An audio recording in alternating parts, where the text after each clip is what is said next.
به نام خداوند مهربان و با آرزوی صحت و سلامتی شما دوستان عزیز، در این ویدیو به یک سوال جواب می دهیم که اکثرا جواب این سوال را نمی دانند و یا اکثرا جواب این سوال را اشتباه می دانند و به همین سبب به اشتباه بزرگی می افتند. سوال این است: آیا لعنت فرستادن برای افرادی مثل فرهاد دریا، مثل آریانا سعید و دیگر هنرمندان که در حقیقت بگوییم دیگر آوازخوانان، چون که اینها هنرمند نیستن، من هنری از ایشان ندیدم تا به حال، آیا برای افرادی مثل اینها لعنت فرستادن درست است و یا خیر؟ در شبکه‌های اجتماعی می‌بینیم که وقتی که اینها چیزی پست می‌کنن، خصوصا فیسبوک چیزی پست می‌کنن، در کامنت پست اینها افراد زیادی برای اینها لعنت می‌فرستند و می‌گویند که لعنت بر تو، فلان و فلان و نفرین و چیزهای بد می‌گویند. البته کسانی هم هستند که چیزهای خوب می‌نویسند، اما اکثرشان کامنت های منفی است. دوستان عزیز، اصحاب کرام عیناً این چیز را، این مسئله را از رسول معظم اسلام صلی الله علیه و سلم سوال کرده بودند. تفسیر ابن کبیر در تفسیر آیه و ما ارسلناک الا رحمتا للعالمین این داستان را به طور مفصل و واضح بیان کرده است. اصل داستان چنین است: در اوایل اسلام بود، تعداد مسلمانان بسیار کم بود. رسول معظم اسلام علیه السلام برای اصحاب کرام، برای یارانشان اجازه نمیدادند که با مشرکین جنگ کنند، چون که تعداد آنها بسیار کم بود و حتی برای بعضی از آنها اجازه نمیدادند مسلمان بودن خود را آشکار کند. بنابراین مشرکین قریش از این که تعداد مسلمانان بسیار کم است، برای آنها آزار و اذیت میدادند و حتی برای رسول معظم اسلام صلی الله علیه و سلم هم بسیار آزار و اذیت میدادند.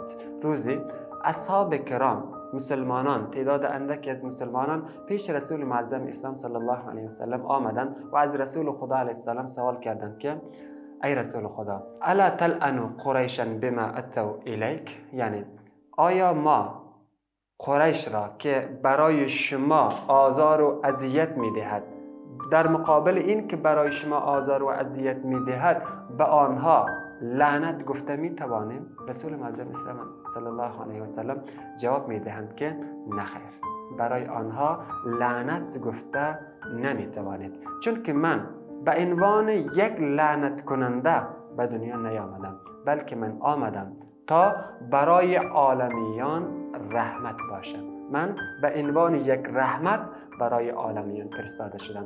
و بعد این آیه از قرآن کریم را تلاوت کردند: اعوذ بالله من الشیطان الرجیم و ما ارسلناک الا رحمتا للعالمین. بنابراین برای یک مسلمان شایسته نیست که یک مسلمان دیگر را لعنت کند، برای آن لعنت بگوید، گرچه آن مسلمان، گرچه آن شخص خیلی گناهکار هم باشد، خیلی گناه را آشکارا میکند، اگر یک فرد فاسق هم باشد، به آن هم اجازه ندارد برای آن لعنت فرستد، چون که اسلام میخواهد همه مسلمانان در یک جامعه برادرگونه زندگی کند، چون که اسلام میخواهد همه مسلمانان قسمی زندگی کند که یک شخص دیگری اگر زندگی این مسلمانان را ببینند آنها هم اسلام بیاورند. از طرف دیگر هر آن قدر که ما برای آنها لعنت بگوییم آنها از ما دور خواهند شد.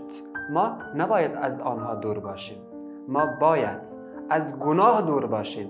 نزدیک شدن ما به آنها به این معنی نیست که ما آهنگ آنها را گوش کنیم، ما اعمالی که آنها انجام میدهند بگوییم که این درست است، هیچ گپی نیست، بلکه مقصد من این است که باید برای آنها از زندگی یک فرد سالم، یک فرد دور از گناه تعریف کنیم و برای آنها بگوییم که زندگی شما که در حال حاضر فکر میکنید بهترین زندگی است، بهترین زندگی نیست، بلکه بهترین زندگی چنین است.